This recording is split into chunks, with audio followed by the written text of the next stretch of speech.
دوستان شما به پارت چهارم دونتستار ممنون میشم لایک و ساب کنید. آقا ما این قسمت رو زیاد حوصله ندارم صحبت کنم، خودتون بذارید رو دورتون آخراش بره، من آخراش رو صحبت کنم.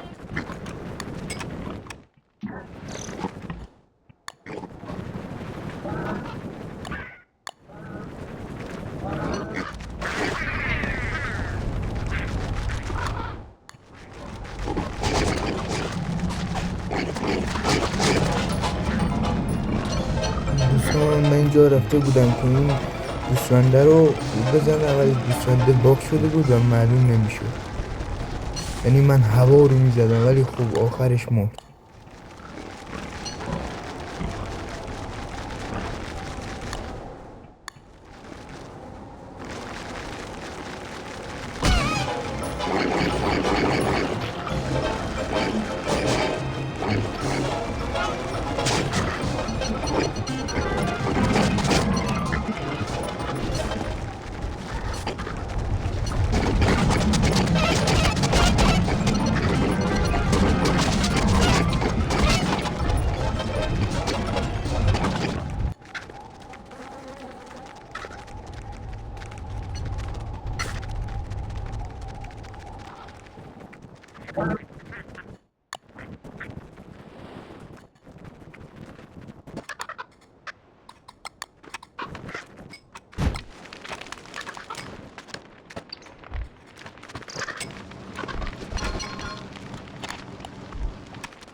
دوستان اینجا رو میبینید که من یک کاتریز زدم، برام یه مشکلی پیش اومد و رفتم و دوباره اومدم.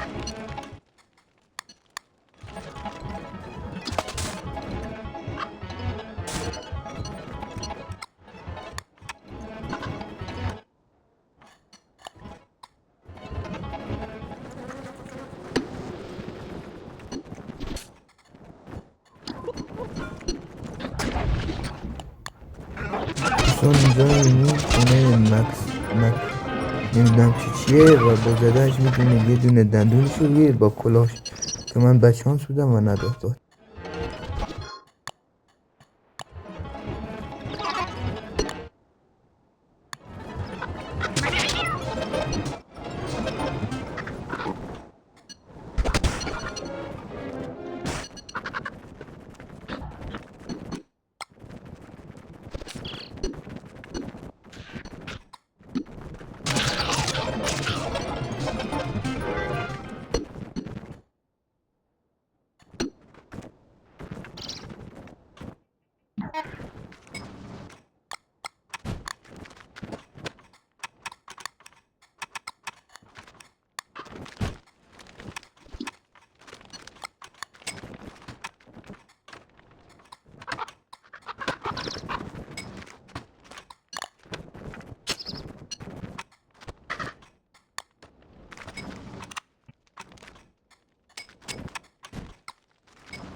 دوستان اینجا میبینید که دست من یه دونه جمجمه عنکبوت اومده. حالا این برای چی است؟ برای باز کردن کاراکتر عنکبوت باید یه دونه قبر پیدا کنیم و بکنیمش و بریم اونجا و روی این کله اسکلتیه بزنیم و اینجا رو بزنیم تا این انیمیشنش برامون بیاد و کاراکتر ما باز میشه. و بعد این که این میره توی قبره یه 7-18 تا عنکبوتی میریزن سرمون که باید بکشیم.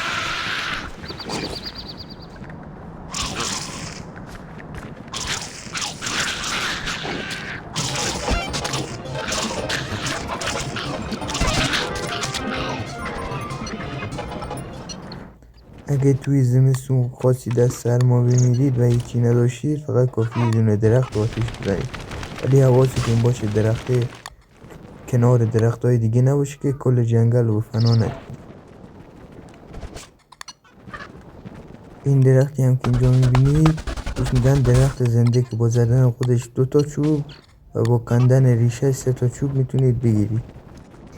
ریشهش رو هم میتونید با چوب بکنید.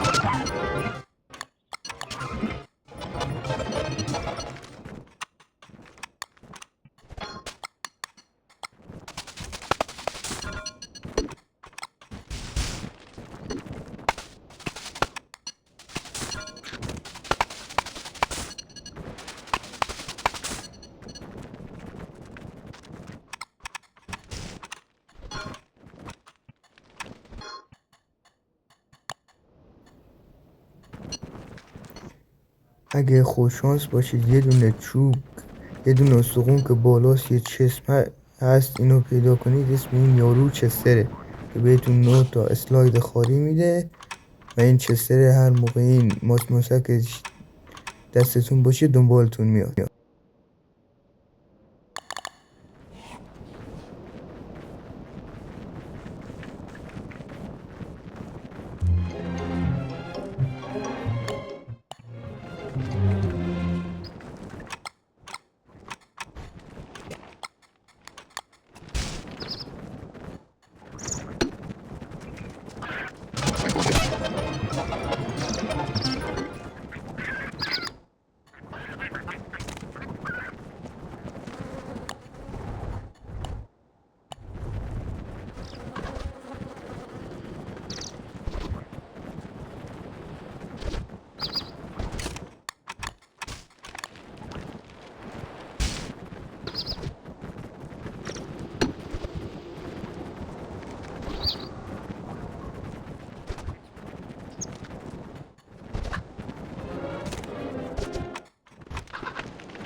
دوستان اگه توی بهار بودید و همچی چیزی رو دیدید اصلا بازش نکنید، چون این فصل رو از بهار به زمستون تغییر میده. آقا من تو پارت قبلی گفتم که اگه این رد پاها رو دنبال کنیم یه فیل معمولی یه فیل برفی میتونیم پیدا کنیم با یه دونه گوسفند. این دفعه من فیل برفیش رو پیدا کردم.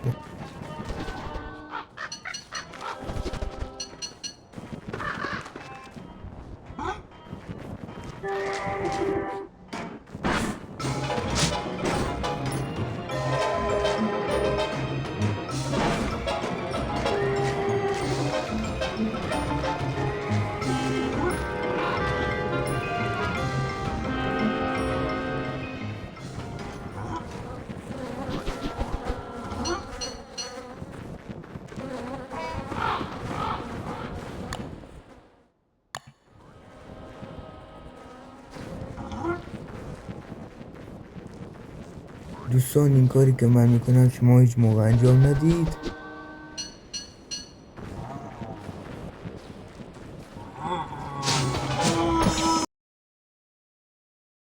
دوستان همونطور که دیدیم ما به فنا رفتیم و این سیوای من پاک. خب دوستان ممنون که تا انتها دیدید. اگه بازی بقاتوری یا بازی دیگه دارید پیشنهاد بدید به من تا من همونو یه سریش بکنم.